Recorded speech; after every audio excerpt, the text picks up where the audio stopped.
Kingdom Team All Call time. You know what this means? It is time for questions and answers. You got those questions for us? We know you're submitting them over at kingdomreportlive.com, as well as Kingdom Report Live on social media, and then posting, of course, below via Facebook Live or the Kingdom Report on YouTube. We thank you for that. Our first question comes to us this week from our dear friend Dapper Dan Doll, who asks, what do you feel are some of the most underrated Magic Kingdom attractions? We're going to start with our Walt Disney World reporter, Mr. Garrett Hassel. When it comes to Magic Kingdom attractions, what is perhaps one of your most underrated? It's tough because many Magic Kingdom attractions don't live up to the Disneyland ones, but out of every one of them, I'm going to have to say the People Mover is very underrated. It is it's a great attraction. Every time I go there, I have to go on it, and I love it. It's fun. It's whimsical. It's relaxing, and it's fun to just people watch. So the People Mover for me has to be the underrated Magic Kingdom attraction. It's smack dab in the middle of Tomorrowland, and many times people just walk by it, or they see it and they're like, oh, that looks boring. There's no wow factor. There's no explosions or fast speed. You're just cruising at like 3 miles an hour. Well, I like cruising at 3 miles an hour. All right. Plus, it gives me a great chance to see what they're doing on the Tron Light Cycle attraction. So, well, it does appear that there might be a point of order here, because upon you saying that the People Mover is an underrated attraction, I saw gasping reactions from Tyler and Katrina. Do you disagree? No, it's not that we don't disagree, but it's not underrated because I feel like so many people love it already. Yeah, I thought that it was a beloved attraction, but I guess, to each their own. I don't know. Interesting. I think it's a great attraction. I love it. It's one of my favorite out there. No, I'm just saying that oftentimes it can be seen as underrated because everyone's like, I want to go to Seven Dwarfs Mine, I want to go to Big Thunder, while People Mover, it's just like the slow ride where like people that have been there forever, like you and I, like if you put someone that's never been there before and they're like, okay, what do you want to go to in Magic Kingdom? They're not going to be like, I want to go on the slow moving thing in Tomorrowland. They're not going to go on that one. That looks like it's something out of the 1960s, even though it was built in the 70s and 80s. Right, so I'll give you that. More big ticket attractions. No, I get what you're saying. I'm smelling what you're stepping in. If you smell what the Garrett is cooking, that's right. Yeah. Katrina, underrated attraction at Magic Kingdom for you. Okay. I'm going to say The Many Adventures of Winnie the Pooh. Oh, yeah, that is pretty underrated. It's pretty underrated. I mean, I'm not going to run to it and stuff, but now with the whole COVID thing, who knows if you're going to be able to play in the queue. I thought that was the most adorable thing ever. Just the little honeybee area where little kids can play and move the honeybee along. And then the more you move it, the more the louder the buzz gets.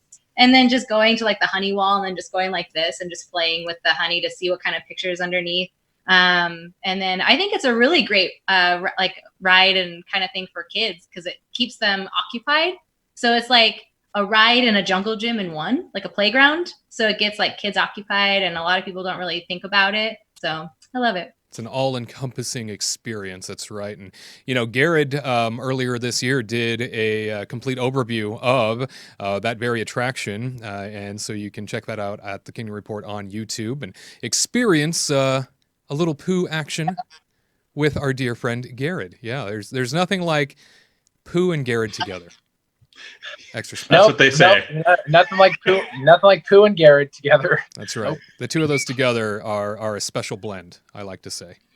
And Tyler, underrated attraction for you. What do you got? I'm actually going to have to go with one that's not exactly a ride, but I am going with Monsters, Inc. Laugh Floor. Dang it, that's mine. Oh, I'm sorry. I swiped it from you, but I want to hear your opinion as well. But I just think that so many people just, like Garrett was saying about People Mover, just look at it, pass it by, go, what is that? I don't even understand what that is. And they kind of just walk by, or some people see it and maybe they didn't even think it was that funny. But to me, every time I see it, I get a laugh or two. I really enjoy it. I actually really like coming up with a really goofy joke and sending it in. And I've had my joke read a couple times during the show. Yeah, He's been famous. I am funny enough to be featured. Monster Inc. Laugh Floor famous. So yeah, I mean, I think there's a really great joke that they do in every show that's all about that guy, and I don't want to spoil it for you, but man, it's just so charming, and I just think the technology is really cool too. That you have these basically virtual puppets who can see everything the audience is doing, and I just think it's like a really cool idea. So what do you think about it, there, Wade? Yeah, so you go into this experience, and it's very much, if anybody's ever been to like Turtle Talk with Crush, kind of the same type of technology, kind of the same type of idea, but on a much grander scale. So much like Turtle Talk with Crush, you can interact with sort of the digital presentation of Crush the sea turtle. Only here you get transported to Monstropolis, and you get to help the monsters sort of fill their can with laughter energy. And that is such a, it's something that I feel like I can do several times a trip, because it's different every time I go in there, you know? And so sometimes there are even different acts, sometimes there's different monsters up on stage, and the jokes are always changing. And so it's this really great environment where you're absolutely right, Tyler. People just kind of walk by and go, I don't really know what that is, or it's a show, it's not worth waiting for, I don't know. I hear a lot of people brush it off that have never even been in it. I love it. I have so much fun going in there, and I have been called on a time or two. I have been the guy that was going to treat everybody in the theater to churros up on the big screen, so got some great applause.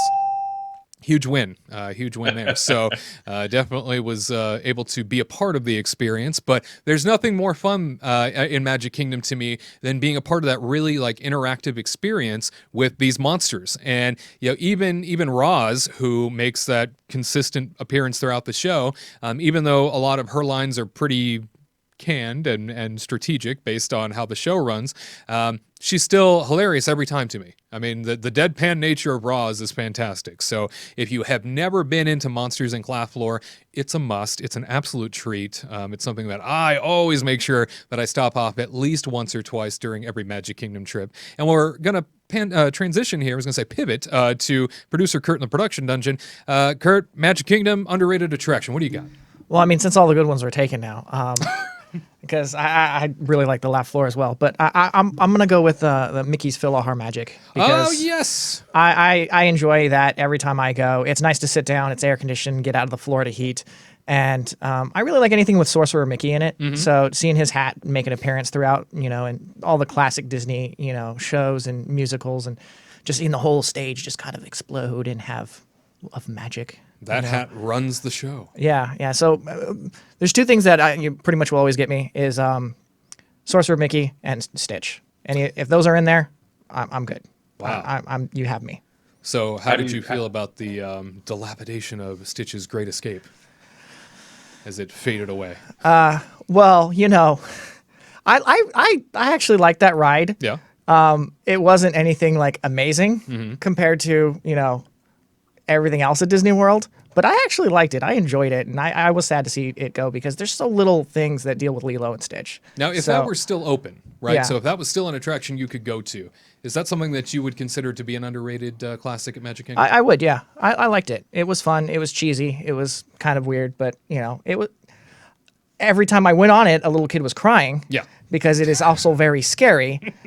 But you get locked in your seat. Yeah, you get locked in your seat. Dark. This thing comes down, and Stitch is huge compared to everything. But I mean, I it would be probably the Lilo and Stitch Great Escape ride if it was still there. Interesting. All right, very good. So that about rounds out some of our favorite underrated Magic Kingdom attractions. Great question. Thank you, Dapper Dandal, for that.